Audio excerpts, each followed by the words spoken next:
Hola, ¿qué tal? Muy buenos días. Lo que yo les quiero compartir es una presentación referente a la cuestión obrera. Para ello vamos a estar analizando unos cuantos documentos del magisterio social referente a la cuestión obrera. Ya lo hemos ahondado mucho y lo hemos reflexionado bastante referente a esta cuestión del magisterio de la cuestión obrera sobre algunos temas, algunos documentos pontificios que hablan referente a este tema. Así que vamos a comenzar. Primero que nada, la Iglesia reivindica el derecho a pronunciarse sobre los problemas sociales del mundo moderno, disputándose la hegemonía de la sociedad civil frente al surgimiento de los movimientos socialistas. Este tema es de suma importancia y por la cual la Iglesia se pronuncia en favor de aquellos marginados. Fundamenta su intervención en que no se hallará solución alguna aceptable si no se acude a la religión y a la Iglesia. Y como la guarda de la religión y la administración de la Iglesia nos incumbe muy principalmente a nosotros, con razón, si calláramos se juzgaría que faltábamos a nuestro deber. Esto está tomado del Papa León XIII. Pues bien, el primer documento que surge y que se pronuncia en favor de los obreros es la Rerum Novarum. Ya hemos estado reflexionando mucho sobre esta encíclica. Voy a tomar algunos elementos para hablar y fundamentar mi tema. En tal sentido fue esencial dicho documento por el Papa León XIII, que fue publicado un 15 de mayo de 1891, que instituyó las bases para pensar el accionar social católico en relación a la cuestión obrera. En este documento, en esta encíclica, se señala la existencia del molestar obrero como resultado de la disolución de los antiguos gremios y la instauración de las nuevas instituciones y leyes públicas apartadas de la religión católica. De este modo, poco a poco ha sucedido que los obreros se hallen entregados, solos e indefensos por la condición de los tiempos, a la inhumanidad de sus amos y a la desenfrenada condición de sus competidores.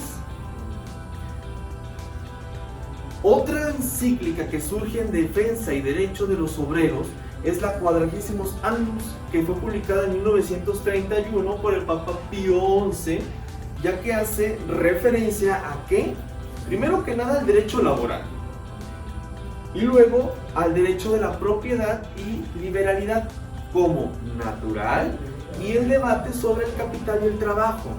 Según ella, el criterio fundamental de la actividad económica no debe ser el interés individual o grupal, no, sino la justicia y la caridad social por, y aquí es donde aparece este término muy interesante, el bien común. No el bien de unos cuantos o de los que están arriba o de los patrones, no, sino por el bien común. Y a veces el bien común no es tan común. Luego, otro documento es de este Papa, San Juan XXIII, que se llama la encíclica Mater et Magistra, que fue publicado en 1961 y que también habla acerca de la doctrina social, la cuestión social y los problemas del desarrollo y del subdesarrollo.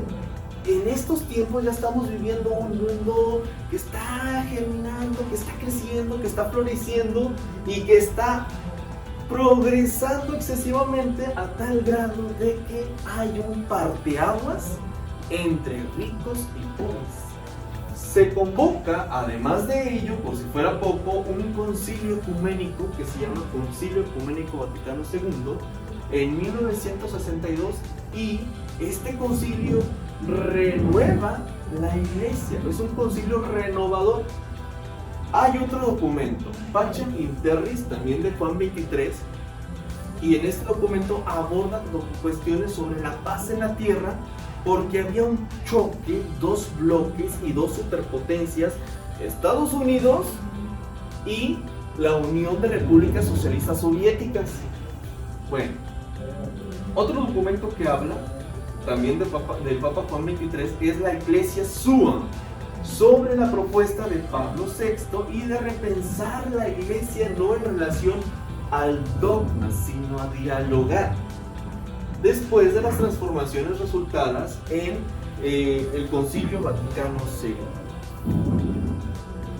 Igualmente, Pablo VI en 1967 saca a la luz otra encíclica, Populorum Progressio, sobre el desarrollo de los pueblos, y en 1971, en la Carta Apostólica 80ª Adveniens, sobre la no condenación al marxismo.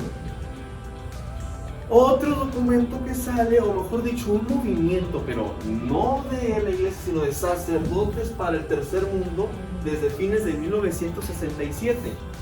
El documento de Justicia y Paz sobre la Violencia, en 1968, es la reunión de obispos latinos en Medellín. Bueno, ahora vamos a hablar de otro tema referente a esto de la cuestión obrera, que es la renovación. Juan XXIII y la doctrina social de la Iglesia. En 1961, el Papa Juan XXIII redacta la encíclica Mater et Magistra, referida al reciente desarrollo de la cuestión social, y en 1962 convoca este Concilio Vaticano II, el cual no ve terminar, sino lo ve terminar su sucesor Pablo VI en 1965, ya que muere en 1963. Durante la realización del mismo. En este segundo concilio se lleva a cabo los cuestionamientos sociales, económicos, políticos y culturales. 4 temas muy importantes que llevarán a la Iglesia a replantearse su propia realidad y estructura. Para comprender el porqué de estos cambios es necesario remarcar algunos hechos sociales de este siglo que influenciaron en la construcción política de una nueva etapa de la Iglesia Católica. Y es que la sociedad no es igual antes del Vaticano II ni después del Vaticano II, puesto que fue un parteaguas contundente. El clima sociopolítico que se vivía en ese momento es muy diferente. Renuncias de muchos clérigos. Además de ello, cuestionamientos políticos que ya les mencioné. Tanto el capitalismo de Estados Unidos como el comunismo de la URSS.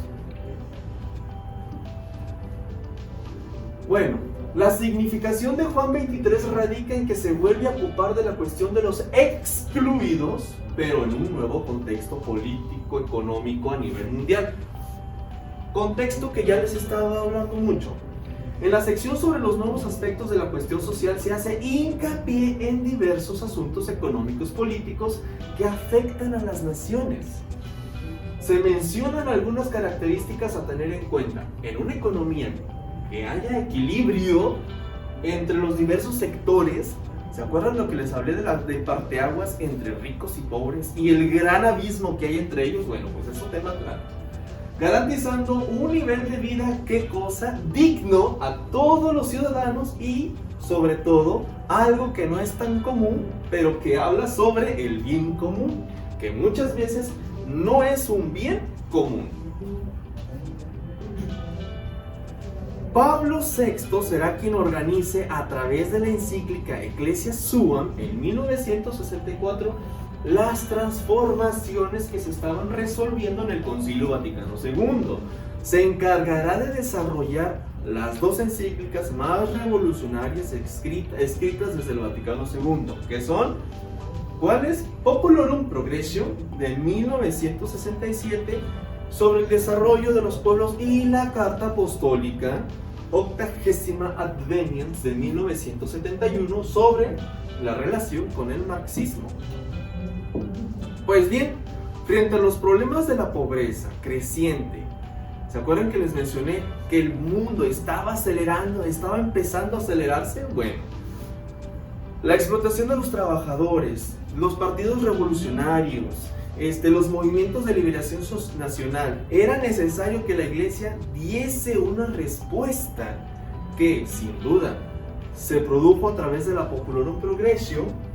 No fue sino hasta la llegada del Papa Juan Pablo II el pontificado implicó una reestructuración, una transformación profunda de la iglesia en dos aspectos fundamentales.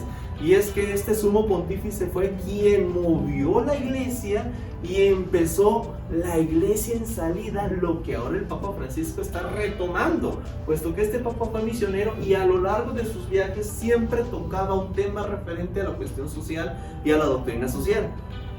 Pues bien, él lo intentó. Una vuelta atrás con respecto a lo esencial, la democratización de las estructuras jerárquicas de la institución que había sido implementada durante el Concilio Vaticano II. Esto implicaba que, mientras se manifestaba el mundo, la búsqueda de un diálogo abierto con otras cúpulas religiosas y pensamientos políticos, no se continuó fomentando el diálogo interno y la posibilidad de disidencias. La obediencia a la autoridad papal y sus líneas de pensamiento son un valor que prima en este periodo. ¿Por qué? Porque fue un completo abandono a lo eclesial desde Pablo VI. Entonces, con Juan Pablo II se estabiliza un poco la iglesia y se toca mucho este tema referente a la cuestión social. Además de que en ese periodo del Papa Juan Pablo II se vivió una transformación en el mundo contundente, puesto que a él le tocó vivir la caída de la URSS. Bueno, en cuanto a la relación iglesia-sociedad, en concordancia con la visión que Juan Pablo II tiene sobre la organización más conveniente de ella, de acuerdo a un supuesto orden natural, llevaría a cabo una política donde la meta principal será la lucha ¿contra qué? Contra el comunismo. Lo que les estaba mencionando en su momento. A él le tocó ver la caída del comunismo. Dicho sea de paso, una nota histórica, la URSS tenía presionada a su país nativo, Polonia. Bueno, los países del socialismo real, que a él también le tocó ver ese surgimiento del socialismo castrista en Cuba, del chavismo en Venezuela, del autoritarismo militar en América Latina, del presidencialismo en México, entre otros. Durante el periodo de la Guerra Fría, en los años previos a la caída de la Unión Soviética, no duda en aliarse estratégicamente con los principales líderes del neoliberalismo, el Clinton de Estados Unidos, por ejemplo. Por un lado, anuncia la defensa de la economía de mercado y las bondades del capitalismo. Un poco de contexto histórico: se estaba cociendo en ese momento en Europa la zona euro o la Unión Europea, que son tratados económicos en Europa. En los principios enunciados en la encíclica Centésimos Annus de 1991, se fundamenta, entre otras cosas, en el carácter natural de la propiedad privada, que además es considerada un derecho fundamental para el desarrollo de la persona. Por otro lado, afirma que el capitalismo actual se ha superado la explotación. Cuando se pregunta si este será el mejor sistema posible para los hombres, se responde: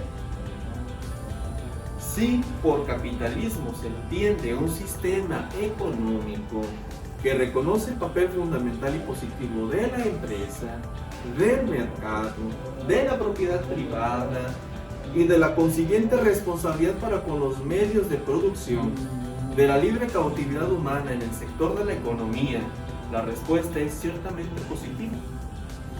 Juan Pablo II en 2005. Otro dato histórico de por qué es esa respuesta: porque en ese periodo, en este momento, Europa estaba floreciendo económicamente gracias a la zona euro y a los tratados económicos de la Unión Europea. Algo más o menos se quería recapitular o se quería retomar en el resto de los países. De esta manera, la iglesia se transforma en la defensora más autoritaria de los pobres, acompañando espiritualmente y por medio de la caridad a las masas pauperizadas. La relación con el pueblo es jerárquica, paternalista, y no existe el espacio para una verdadera movilización de los sectores populares que posibilite la búsqueda de transformación de la realidad.